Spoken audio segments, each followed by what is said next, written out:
بسم اللہ الرحمن الرحیم وبہ نستعین انہ خیر ناصر و معین وصلی اللہ علی محمد و اہل بیتہ الطیبین الطاہرین۔ پروردگار عالم آپ تمام عزیزان کی توفیقات خیر میں اضافہ فرمائے۔ الحمدللہ ہماری گفتگو ظواہر کتاب کی حجیت کے بارے میں تھی۔ عرض ہوا کہ علماء اصول کا اتفاق ہے کہ قرآن مجید کے ظواہر حجت ہیں۔ ان کے مقابلے میں اخباریوں کا ایک گروہ ہے جو اس بات کا قائل ہے کہ ظواہر کتاب حجت نہیں ہے۔ دلائل کے ساتھ بیان کیا کہ نہیں ہو سکتا کہ ہم اس نظر کو مانیں کہ ظواہر کتاب حجت نہیں ہے، بلکہ قرآن مجید پیغمبر اکرم کا ایک عظیم معجزہ ہے، اور اس عظیم معجزے کے بارے میں یہ رائے اور نظر رکھنا کہ یہ حجت نہیں ہے بہت ہی عجیب سی بات ہے۔ اور عرض ہوا کہ معمولاً جو اخباری حضرات استدلال قائم کرتے ہیں ان کے وہ استدلالات مخدوش ہیں۔ مثلاً ایک دلیل وہ یہ دیتے ہیں کہ قرآن مجید کے معانی اور مفاہیم اتنے بلند ہیں کہ معصوم کے علاوہ ان کو کوئی بندہ چھو نہیں سکتا۔ تو اس کے بارے میں عرض یہ ہے کہ درست ہے کہ قرآن مجید کے معانی اور مفاہیم بہت ہی بلند ہیں، لیکن قرآن مجید کا اعجاز یہی ہے کہ بلند معانی کے ساتھ ساتھ ہر مرتبے کے مطالب اس کے اندر موجود ہے۔ قرآن کا ایک ظاہر ہے، باطن ہے، پھر باطن کا باطن ہے۔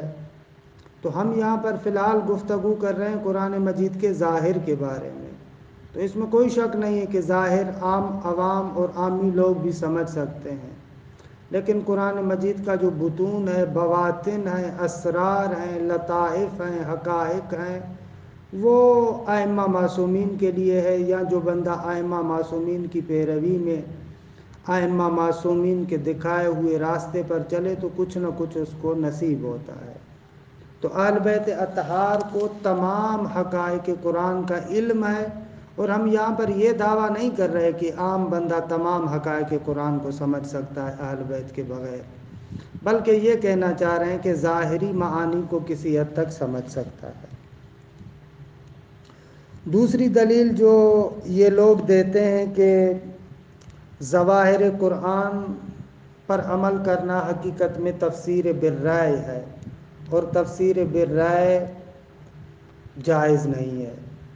تو اس کے بارے میں عرض یہ ہے کہ اولاً تو ظاہر کتاب تفسیر نہیں ہے، کیونکہ تفسیر کے معنی میں پوشیدہ ہے کشف القناع، وہ چیز جو پردے کے اندر چھپی ہوئی ہے اس کو ظاہر کرنا۔ تو ظاہر قرآن تو بالکل ظاہر سی چیز ہے، یہ حقیقت میں تفسیر نہیں ہے، لہذا تفسیر بالرأی اس کو کہنا بالکل غلط ہے۔ دوسری بات، اگر مان لیا جائے کہ تفسیر ہے تو بھی یہ تفسیر بالرأی نہیں ہے، کیونکہ تفسیر بالرأی میں چند چیزیں ہیں۔ پہلی بات، آپ قرآن کے خلاف ظاہر چیز پر اپنی رائے کو تحمیل کریں، یعنی قرآن سے وہ مطلب سمجھ میں نہیں آ رہا، آپ نے خود سے اپنی طرف سے ایک مطلب بنا لیا اور اس کو قرآن کی آیات پر تحمیل کرتے ہیں، ان پر ٹھونس رہے ہیں بغیر کسی دلیل کے، یہ تفسیر بالرأی ہے۔ یا اگر متشابہ آیات ہیں، ان میں چند احتمال ہیں تو کسی ایک احتمال کو قاطعیت کے ساتھ بیان کریں، یہ تفسیر بالرأی ہے، لیکن ظواہر پر عمل کرنا تو اصلاً تفسیر بالرأی نہیں ہے۔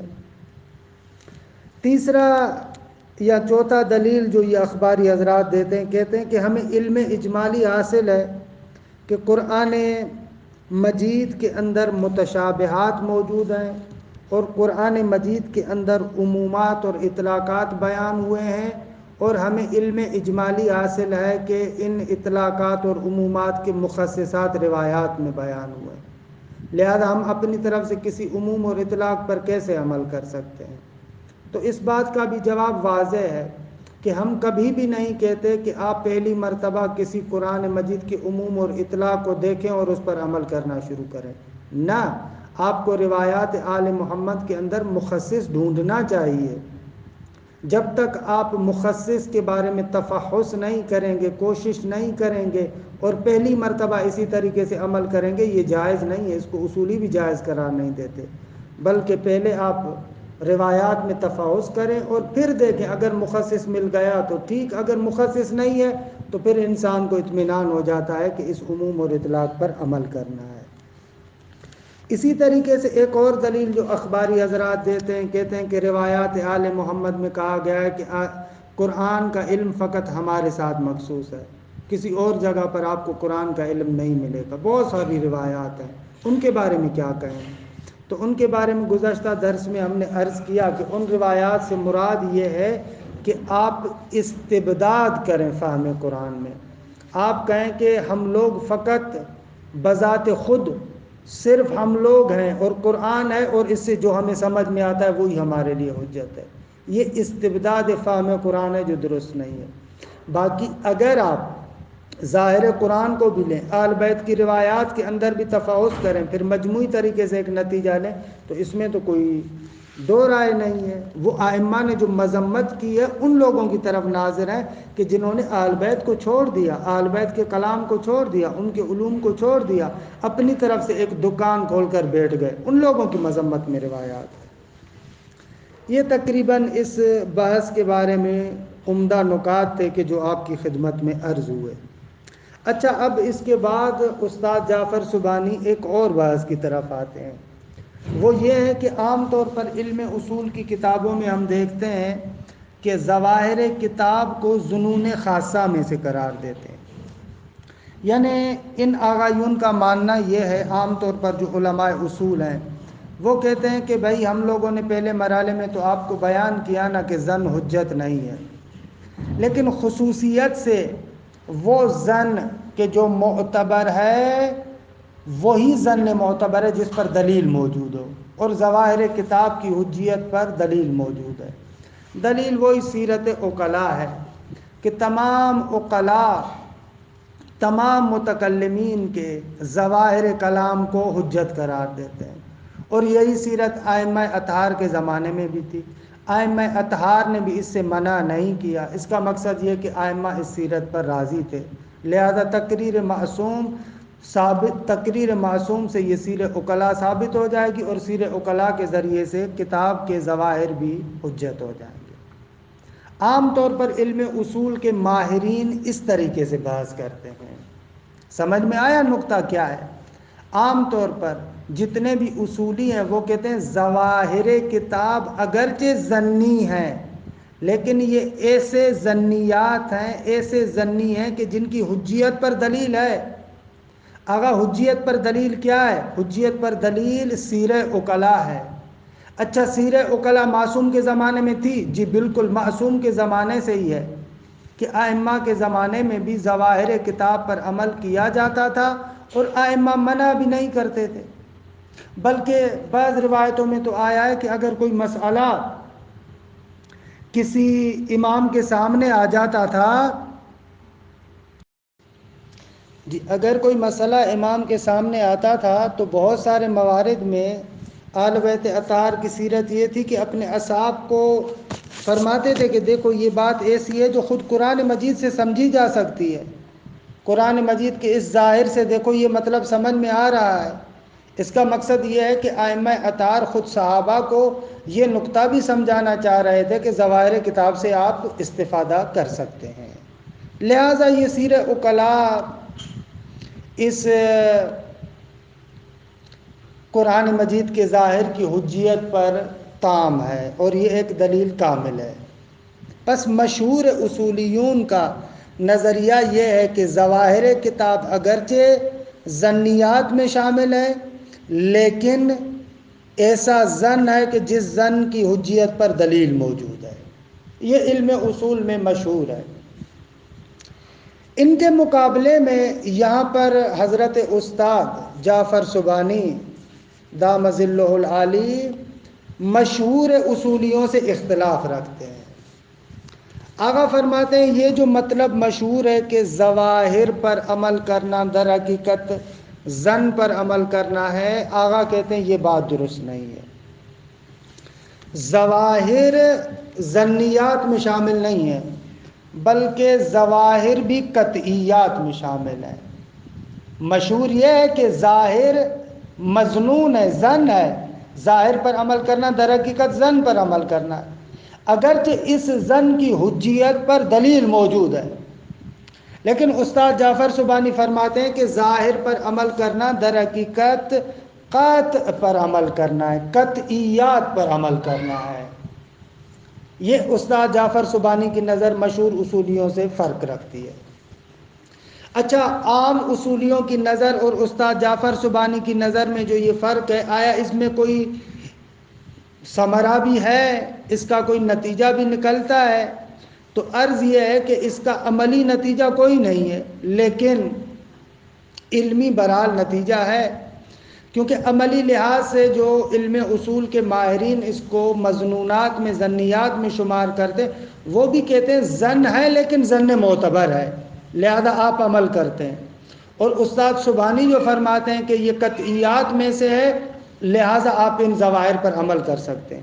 دونوں کے نظریے کے مطابق ظواہر حجت ہیں۔ اصولی بھی کہتے ہیں، عام اصولی بھی کہتے ہیں کہ ظواہر حجت ہے، استاد جعفر سبحانی بھی کہتے ہیں کہ ظواہر حجت ہے، لیکن دونوں میں علمی اعتبار سے تفاوت ہے، لیکن عملی لحاظ سے کوئی فرق نہیں ہے۔ علمی اعتبار سے تفاوت یہ ہے کہ عام مشہور اصولی جو کہتے ہیں کہ یہ ظواہر ظنیات میں شمار ہے، لہذا اس ظن کے لیے دلیل معتبر کی ضرورت ہے، ظن ذاتاً حجت تو نہیں ہے، اور دلیل معتبر اس پر موجود ہے۔ استاد جعفر سبحانی کے نظریے کے مطابق جب یہ ظواہر قطعیات میں شامل ہو جائیں گے تو اصلاً اس کے لیے دلیل کی ضرورت نہیں ہے، کیونکہ قطع کی حجیت ذاتی ہے۔ علمی اعتبار سے دونوں میں فرق ہوگا، لیکن عملی اعتبار سے دونوں میں کوئی فرق نہیں ہے۔ یہ نقطہ روشن ہوا۔ اچھا، استاد جعفر سبحانی اس مطلب پر بہت زیادہ تاکید فرماتے ہیں، اپنے درس خارج میں بھی اس پر تاکید فرماتے ہیں، اور یہاں پر موجز میں بھی اس چیز کو بڑی تفصیل کے ساتھ بیان کرتے ہیں۔ آقا کہتے ہیں یہ جو مشہور ہے اصولیوں کے درمیان کہ ظاہر پر عمل کرنا در حقیقت ظن پر عمل کرنا ہے، یہ بات درست نہیں ہے۔ آپ اپنے محاورات عرفی کی طرف دیکھیں، عام جو آپس میں بول چال رکھتے ہیں، بات چیت کرتے ہیں، اس کی طرف بھی اگر آپ دھیان کریں، اس کی طرف بھی اگر آپ توجہ کریں تو آپ کو یقین حاصل ہو جائے گا کہ ظواہرات در حقیقت امارات قطعیہ میں سے ہیں، نہ کہ امارات ظنیہ میں سے۔ کیونکہ جتنے بھی آپ کے معاملات ہیں آپس میں، جو آپ ایک دوسرے کے ساتھ بات کرتے ہیں، وہاں پر آپ کیا دیکھتے ہیں؟ یعنی ایک بندہ کہہ رہا ہے ادھر آؤ، آپ ادھر چلے جاتے ہیں۔ ایک بندہ آپ کو گالی دیتا ہے، آپ اس سے ناراض ہوتے ہیں۔ ایک بندہ آپ کے ساتھ اچھی بات کرتا ہے، آپ خوش ہو جاتے ہیں۔ تو کبھی بھی آپ کے ذہن میں اس کی بات کے لیے یہ آتا ہے کہ شاید اس کی مراد یہ نہ ہو، اور اس کی مراد جو میرے لیے واضح ہو رہی ہے وہ مظنون ہے، ظنی ہے؟ آیا کبھی آپ کے ذہن میں ایسے آیا ہے؟ کبھی بھی ایسے نہیں آتا۔ ایک بندہ اگر آپ کو گالی دے تو آپ کو قطع حاصل ہو جاتا ہے کہ یہ آپ کی توہین کر رہا ہے۔ تو یہ جو ظنیات میں آپ شمار کر رہے ہیں، یہ ظنیات میں ظواہر نہیں آتے۔ آپ اپنی خود سیرت کی طرف مراجعہ کریں، اپنی بول چال کی طرف مراجعہ کریں، کسی بھی جگہ پر انسان ان ظواہر کو ظنیات میں شمار نہیں کرتا۔ یہ آپ کی اور ہماری جو سیرت ہے، جو آپس میں ایک دوسرے سے بات کرتے ہیں، اس کی طرف آپ تھوڑا سا مراجعہ کریں۔ مثلاً باپ بیٹے کو جب کہتا ہے کہ مجھے پانی پلاؤ، تو واقعاً یعنی جو اس کے کلام کا ظہور ہے، مجھے پانی پلاؤ، اس میں کوئی ذرہ برابر آپ کو ڈاؤٹ ہوتا ہے، اس میں ذرہ برابر آپ کو شک ہوتا ہے؟ نہ، باپ نے کہا پانی پلاؤ یعنی پانی پلاؤ۔ یا مثلاً باپ نے کہا کہ جاؤ دروازے پر ایک مہمان کھڑا ہے، اس کو جا کر پانی دے کر آؤ، تو آپ یہاں پر کوئی ذرہ برابر بھی احتمال خلاف دیتے ہیں؟ نہ، بالکل احتمال خلاف نہیں دیتے۔ یعنی انہوں نے کہا ہے پانی لے کر جاؤ، دروازے پر بندہ کھڑا ہے، اس کو پانی پلا کر آؤ۔ تو آقا کہتے ہیں کہ اگر آپ اپنی سیرت کی طرف بھی مراجعہ کریں، عرفی زندگی کی طرف بھی مراجعہ کریں تو آپ کو یقین حاصل ہو جائے گا کہ یہ مطلب قطعی ہے، یقینی ہے، اس میں کوئی ڈاؤٹ اور شک کی گنجائش نہیں ہے۔ اچھا، یہ عمومی بیان تھا اس بات کے لیے کہ ظواہر قطعی ہیں، امارات قطعیہ میں سے ہے، امارات ظنیہ میں سے نہیں ہے۔ بہترین دلیل خود آپ کی اپنی زندگی ہے۔ اپنی زندگی میں توجہ کریں کہ آپ کا جتنا بھی کلام ہے اس کا جو ظاہر ہوتا ہے اس کے بارے میں لوگ یہ کہتے ہیں یہ ظنی ہے یا یقینی ہے۔ ظاہر سی بات ہے کہ سب لوگ اس کو یقینی شمار کرتے ہیں۔ لیکن اگر آپ چاہیں کہ ہم اس عرفی بیان کو فنی زبان میں، علمی زبان میں ذکر کریں تو علمی زبان میں اس طریقے سے ذکر کیا جا سکتا ہے۔ جب بھی متکلم کلام کرتا ہے تو ہم نے عرض کیا تھا کہ متکلم کا ارادہ یا ارادہ استعمالی ہوتا ہے یا ارادہ جدی ہوتا ہے۔ یہ چندین مرتبہ ہم مطلب ذکر کر چکے ہیں۔ متکلم جب کلام کرتا ہے، مثلا آپ کے سامنے کھڑا ہے اور وہ بات کر رہا ہے اور آپ سن رہے ہیں، تو پہلے مرحلے میں آپ یہاں پر ارادہ استعمالی کو سمجھتے ہیں کہ متکلم نے ارادہ کیا ہے ان الفاظ کے ذریعے سے کوئی چیز آپ کو سمجھائے، یہ مراد استعمالی ہے۔ مثلا میں اپنے بیٹے کے سامنے کھڑا ہوں اور اس کو کہہ رہا ہوں کہ بیٹا یہ کام کرو، وہ بیٹا وہ کام کرنا شروع کرتا ہے۔ پہلا مقصد یہ ہے کہ وہ میری اس بات سے کیا سمجھتا ہے کہ میں ان الفاظ کے ذریعے سے اس کو ایک معنی سمجھانا چاہتا ہوں۔ یہ ارادہ استعمالی اور مراد استعمالی۔ دوسرا مرحلہ ہوتا ہے مراد جدی کا، کہ بابا جو میں آپ کو سمجھانا چاہ رہا ہوں واقعاً حقیقتاً جداً یہی میرا ارادہ بھی ہے، حقیقت میں بھی میں یہی چاہتا ہوں۔ اگر آپ نے اپنے بیٹے کو کہا کہ مجھے پانی پلاؤ، مراد استعمالی یہ کہ اس نے کہا مجھے پانی پلاؤ، اور اسی مراد استعمالی سے خود وہ بیٹا سمجھتا ہے کہ مراد جدی بھی یہی ہے۔ مراد جدی کیا ہے؟ اس نے جو کہا ہے مجھے پانی پلاؤ، یعنی واقعاً مجھے پانی پلانا چاہیے، اسی چیز کا جداً ارادہ کیا ہے۔ یہ ارادہ استعمالی اور ارادہ جدی جو ہم پہلے بھی بیان کر چکے ہیں۔ آقا فرماتے ہیں کہ ہمارے پاس جب بھی ایک کلام ہوتا ہے اس کلام کا جو ظاہر ہے مراد استعمالی کے لحاظ سے تو قطعاً قطعی ہے۔ مراد استعمالی کے بارے میں تو ذرہ برابر ڈاؤٹ اور شک نہیں ہے کہ یہ قطعی ہے۔ یہ جملہ کہا یعنی اس جملے کے ذریعے سے یہ مطلب سمجھا رہا ہے۔ جب کلام کا ظہور اسی میں ہے یعنی پھر یہی چیز سمجھانا چاہ رہا ہے نا۔ اگر میں آپ کو کہتا ہوں مجھے پانی پلاؤ، میرے کلام کا ظہور اس میں مجھے پانی پلاؤ، تو مراد استعمالی یہ قطعی ہے، اس کا مقصد کبھی بھی یہ نہیں ہوگا کہ تم اینٹ اٹھا کر فلاں کو مار دو۔ پانی پلاؤ یعنی پانی پلاؤ۔ اچھا، مراد استعمالی میں تو ذرہ برابر شک نہیں ہے، لیکن مراد جدی کے اعتبار سے وہ دوسرے مرحلے میں ہم ثابت کرتے ہیں کہ جب مراد استعمالی کے لحاظ سے ظواہر کلام قطعی ہے تو مراد جدی کے لحاظ سے بھی ہم کہیں گے کہ وہ قطعی ہے۔ کیوں؟ اس لیے کہ عقلاء کے درمیان ایک قانون رائج ہے، وہ ہے اصالت تطابق ارادہ استعمالیہ مع ارادت الجدیہ۔ اصالت تطابق یہ پہلے بھی ہم آپ کو بیان کر چکے ہیں کہ جہاں پر بھی ایک مراد استعمالی ہے، ارادہ استعمالی ہے، تو عقلاء کہتے ہیں کہ اگر کوئی قرینہ اس کے برخلاف نہ ہو تو متکلم کا جو ارادہ استعمالی ہے وہی ارادہ جدی بھی ہے۔ مثلا میں آپ کو کہہ رہا ہوں مجھے پانی پلاؤ، ارادہ استعمالی یہ ہے کہ پانی پلاؤ، اس میں زور رکھتا ہے، اور ارادہ جدی بھی یہی ہے، سامنے والا بھی اسی کو سمجھتا ہے کہ واقعاً حقیقتاً اسی چیز کا اس نے ارادہ کیا، حقیقت میں بھی یہ پانی مانگ رہا ہے۔ تو یہ اصالت تطابق ارادہ استعمالیہ اور ارادہ جدیہ میں عقلاء کے نزدیک رائج ہے۔ جب تک آپ کے لیے کوئی دلیل نہ ہو، قرینہ نہ ہو، تب تک آپ کہتے ہیں کہ جو کلام کا ظہور ہے وہی مراد استعمالی ہے اور وہی مراد جدی بھی ہے۔ اچھا، یہ میں پہلے تفصیل سے بھی بیان کر چکا ہوں۔ تو آقا کہتے ہیں کہ مراد استعمالی میں ظواہر کا قطعی ہونا بالکل روشن ہے، لیکن مراد جدی کے اعتبار سے بھی اگر آپ اس اصالت تطابق کو مد نظر رکھیں تو مراد جدی بھی آپ کے لیے قطعی طریقے سے ثابت ہو جاتا ہے۔ یہ آغا کے بیان کا خلاصہ۔ اچھا، یہاں پر ایک اور بحث آتی ہے، وہ بحث یہ ہے کہ بھائی اگر بقول آپ کے کہ مراد استعمالی قطعی ہے، پھر قاعدہ اصالت تطابق ارادہ استعمالیہ اور جدیہ سے آپ یہ نتیجہ لیتے ہیں کہ مراد جدی بھی قطعی ہے، تو پھر مشہور اصولی اس کو ظنون میں کیوں شمار کرتے ہیں؟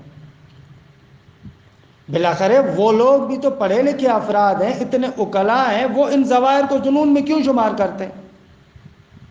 آگا کہتے ہیں کہ اصل مسئلہ یہ ہے کہ جب بھی ایک متکلم کلام کرتا ہے نا، مثلا میں آپ کو کہہ رہا ہوں کہ اس درس کو سنو، اس کلام کے اندر چند احتمالات ہوتے ہیں۔ ہو سکتا ہے یہ جملہ میں نے سیریس طریقے سے کہا ہو سکتا ہے میں نے مذاق کیا ہو، بھئی احتمال تو ہے نا، ہو سکتا ہے میں نے مذاق کیا ہو۔ اچھا، یہ بھی ہو سکتا ہے کہ یہ جو میں نے کلام کیا ممکن ہے توریتاً کہا ہو، توریہ کیا ہو، کلام کا ظاہر مراد نہ ہو، کچھ اور مراد ہو، توریہ کیا ہو۔ توریہ کی مثال ہے نا، کہتے ہیں کہ کسی شیعہ عالم دین کو کہا گیا کہ تمہاری نظر اس چیز کے بارے میں کیا ہے کہ رسول اللہ کے بعد خلیفہ کون ہے؟ تو اس نے جواب دیا من بنتہ فی بیتہ۔ اب اس کا ظاہر یہ ہے کہ وہ بندہ کہ جس کی بیٹی رسول اللہ کے گھر میں ہے، یعنی اس کے اعتبار سے خلیفہ اول ابو بکر ہے۔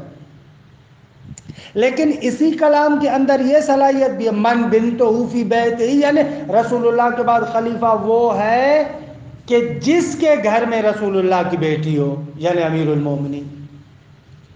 اب کلام کو توریے کی شکل میں ایسے بیان کیا کہ سامنے والا سمجھتا ہے کہ یہ کہہ رہا ہے کہ وہ بندہ خلیفہ ہے کہ جس کے گھر میں جس کی بیٹی رسول اللہ کے گھر میں ہو، یعنی خلیفہ اول کی بات کر رہا ہے، درالی کہ وہ توریتاً کہہ رہا ہے۔ اس کا مقصد یہ ہے کہ جس کے گھر میں رسول کی بیٹی ہو، نہ کہ جس کی بیٹی رسول کے گھر میں ہو۔ من بنتہ فی بیتہ میں دونوں احتمالات ہیں نا، تو یہ توریہ ہے۔ تو کبھی کبھار ایسے ہوتا ہے، ہم کہتے ہیں کہ شاید متکلم نے جو یہ کلام کیا اس میں توریہ کیا ہے، یا ہو سکتا ہے کہ یہ احتمال بھی ہو کہ متکلم نے جو یہ کلام کیا ہے تقیہ کی بنا پر کیا ہے۔ امام علیہ السلام سے پوچھا گیا کہ مسح کیسے کریں سر کا، اوپر والے حصے سے یا پیچھے والے حصے پر؟ مولا نے کہا پیچھے والے حصے پر۔ یہ کلام تقیہ میں مولا نے فرمایا، یہ احتمال بھی ہو سکتا ہے۔ چوتھا یہ احتمال بھی ہو سکتا ہے کہ متکلم کی مراد جدی مراد استعمالی نہ ہو، اس نے مراد استعمالی کے لحاظ سے کلام کو مطلق اور عام شکل میں ذکر کیا ہے، لیکن ہو سکتا ہے مراد جدی اس کی عام میں مخصص ہو، مطلق مقید ہو۔ یہ تو آپ نے پڑھا ہے۔ تو یہ 4-5 احتمالات تو آ سکتے ہیں نا۔ ان احتمالات کی وجہ سے آپ کسی بھی کلام کے ظاہر کو قطعی کیسے کہہ سکتے ہیں؟ قطعی تو وہاں پر ہوتا ہے نا کہ جہاں پر خلاف کا اصلاً احتمال نہ ہو۔ یہاں پر جو کلام کا ظہور ہے، اس کلام کے ظہور میں یہ 4-5 احتمالات دے سکتے ہیں آپ۔ شاید ظاہر مراد نہ ہو، کیونکہ ہو سکتا ہے مذاق کر رہا ہو سکتا ہے اس نے توریہ کیا ہو سکتا ہے اس نے تقیہ کیا ہو سکتا ہے کہ اس کی مراد جدی مراد استعمالی سے جدا ہو۔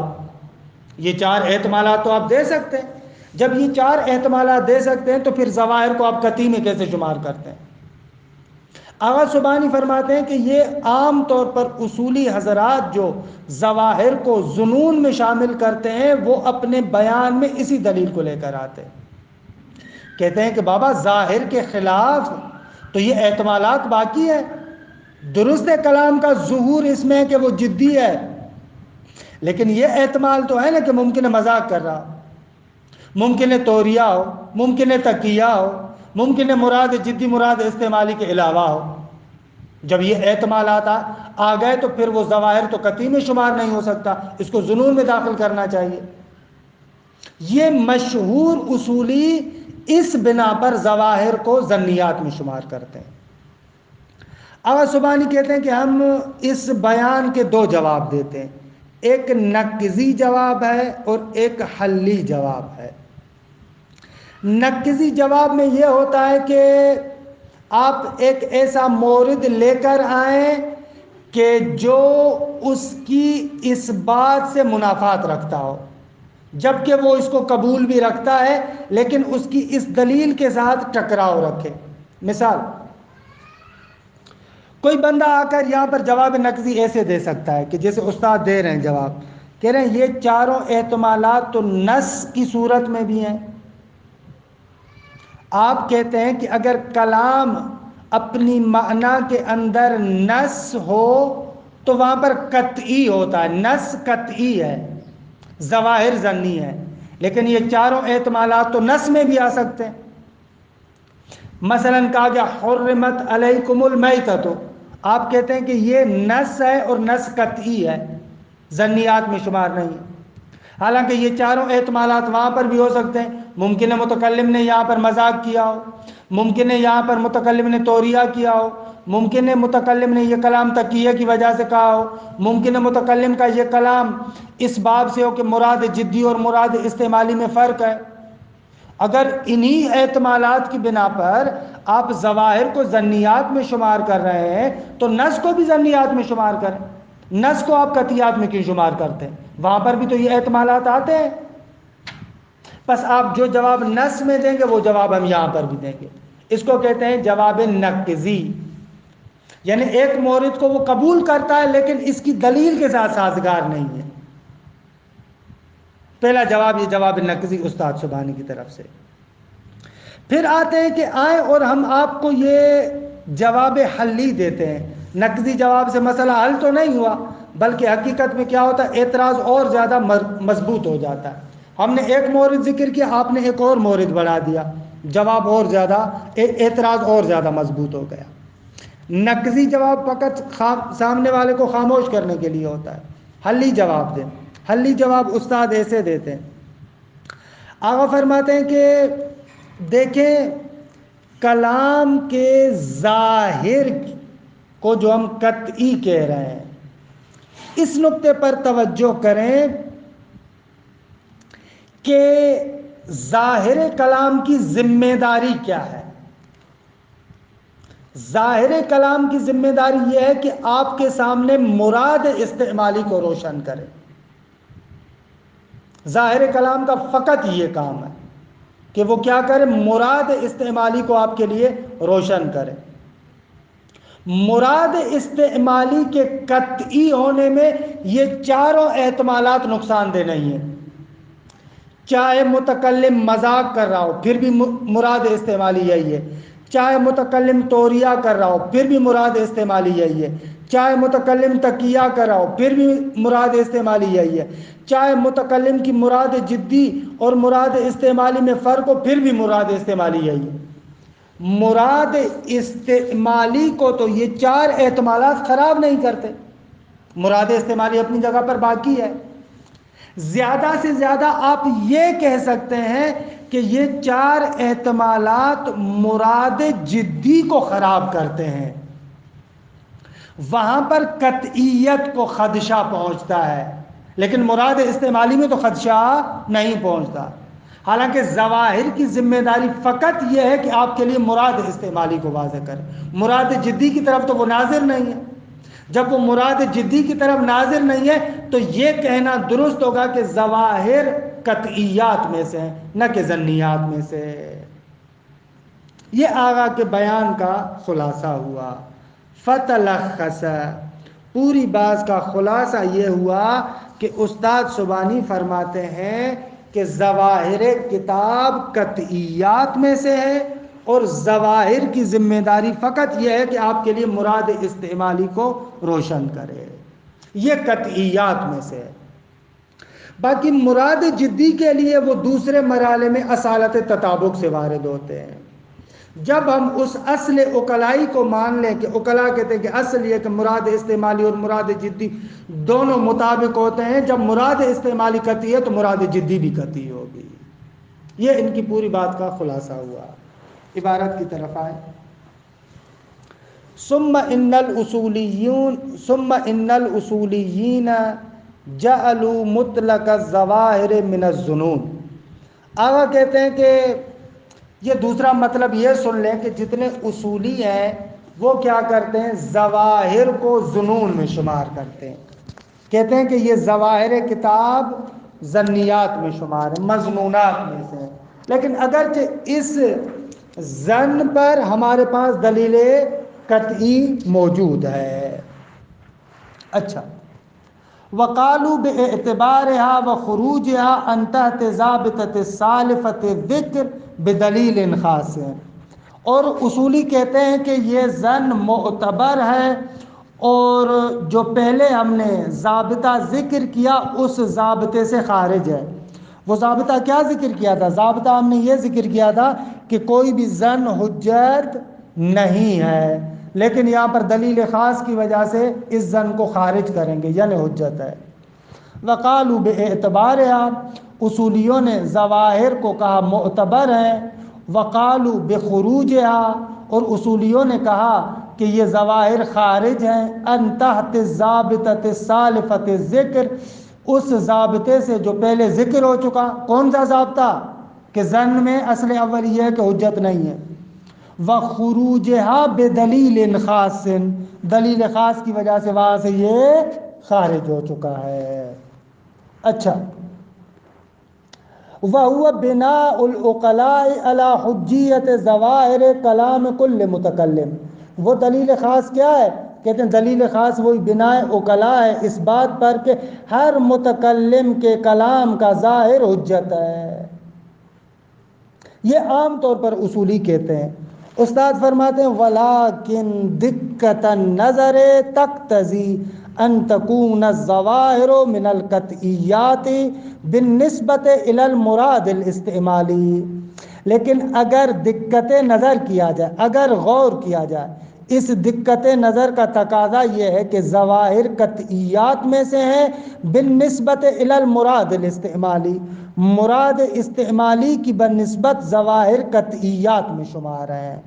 پہلے مرحلے میں صرف مراد استعمالی کو قطعیات میں شمار کرتے ہیں، لیکن دوسرے مرحلے میں اصالت تطابق کے ذریعے سے مراد جدی کو بھی قطعیات میں لے کر آئیں گے، لیکن فی الحال مراد استعمالی کی بات ہے۔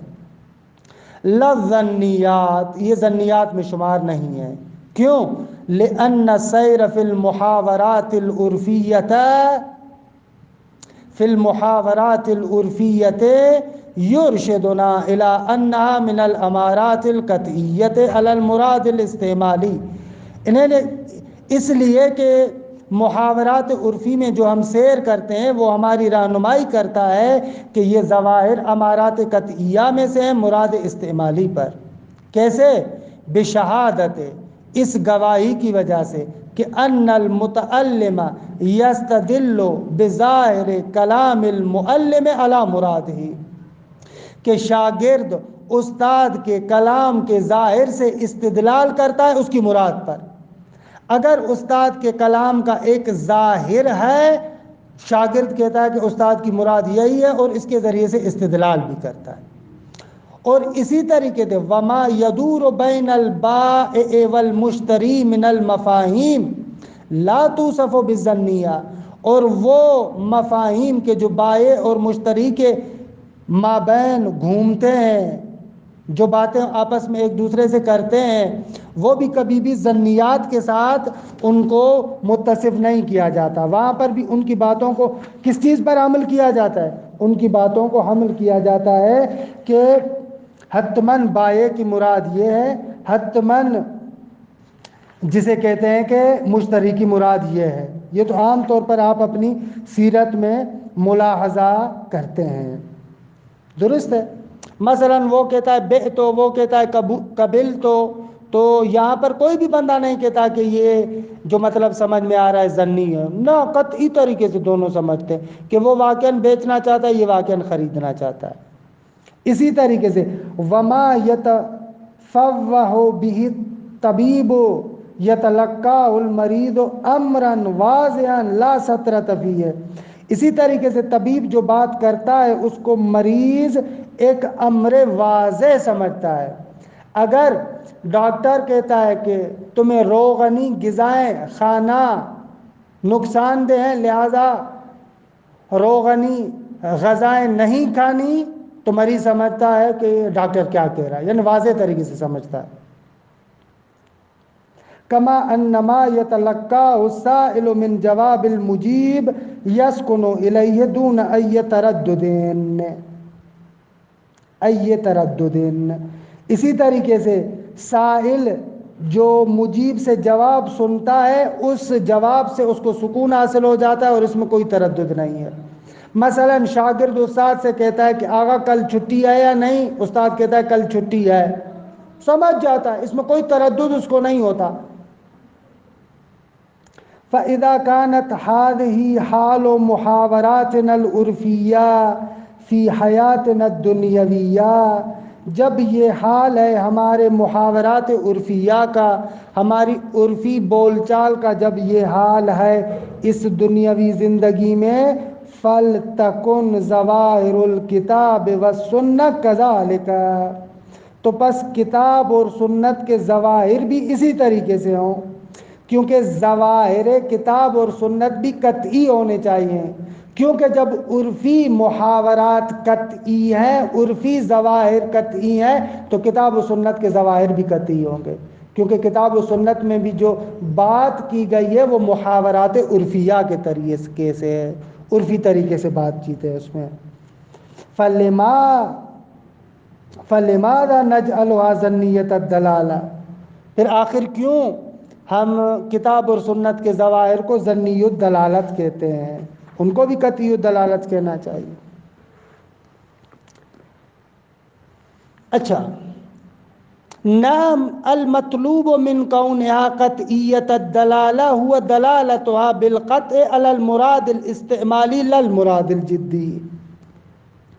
کوئی بندہ آ کر کہہ سکتا ہے کہ آقا مراد جدی کے اندر بالآخر بہت سارے احتمالات پائے جاتے ہیں، تو آقا کہتے ہیں کہ ابھی پہلے مرحلے میں ہم لوگ کہتے ہیں کہ یہ جو ظواہر قطعی الدلالت ہے، ہم کہہ رہے ہیں کہ بالقطع والیقین ان کی دلالت مراد استعمالی پر ہے، فی الحال مراد جدی کی بات نہیں کر رہے، مراد جدی کی بات نہیں ہے۔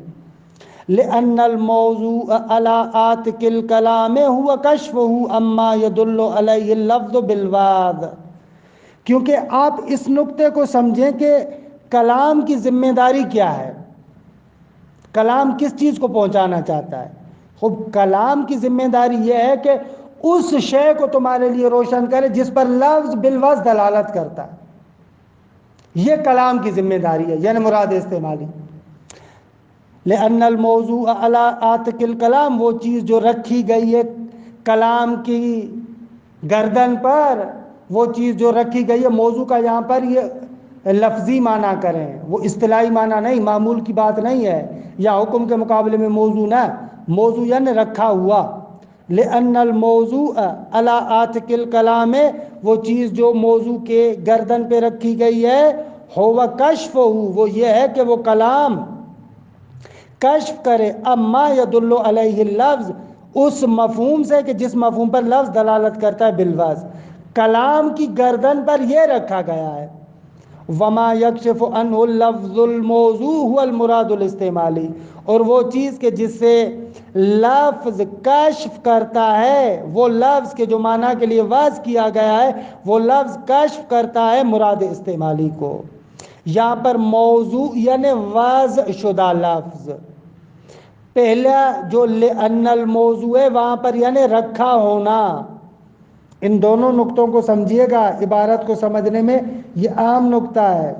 اوپر جو کہا نا لأن الموضوع علی عاتق الکلام، جو چیز کلام کی گردن پر رکھی گئی ہے، وہاں پر موضوع یعنی رکھی گئی ہے، اور نیچے جو کہہ رہے ہیں وما یکشف عنہ اللفظ الموضوع، یہاں پر موضوع سے مراد یعنی وہ لفظ کہ جو وضع کیا گیا ہے، دقت کریں، وہ چیز کہ جس سے کشف کرتا ہے، یا وہ معنی کہ جس کو کشف کرتا ہے وضع شدہ لفظ، وہ فقط مراد استعمالی ہے۔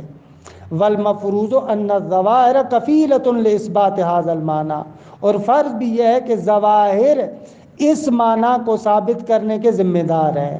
فلا وجہ لجعلها ظنیۃ الدلالہ، کوئی وجہ نہیں ہے کہ آپ ان کو ظنی الدلالت شمار کریں۔ وَأَمَّا الْمُرَادُ الْجِدِّي، لیکن مراد جدی فَإِنَّمَا يُعْلَمُ بِالْأَصْلِ الْعُقَلَاءِ، مراد جدی تو اصل عقلائی سے سمجھ میں آتی ہے۔ اعنی اصالۃ تطابق الارادۃ الاستعمالیہ مع الجدیہ، یعنی اصل یہ ہے کہ اراد استعمالیہ اراد جدیہ کے موافق ہے۔ وقت کافی گزر گیا، عبارت ابھی کیونکہ ایک صفحہ ہے تو جلدی میں عبارت کو نہیں پڑھ سکیں گے، مطلب بیان کر لیا، باقی انشاءاللہ عبارت کو کل پڑھیں گے۔ وصلی اللہ علی محمد و اہل بیتہ الطیبین الطاہرین۔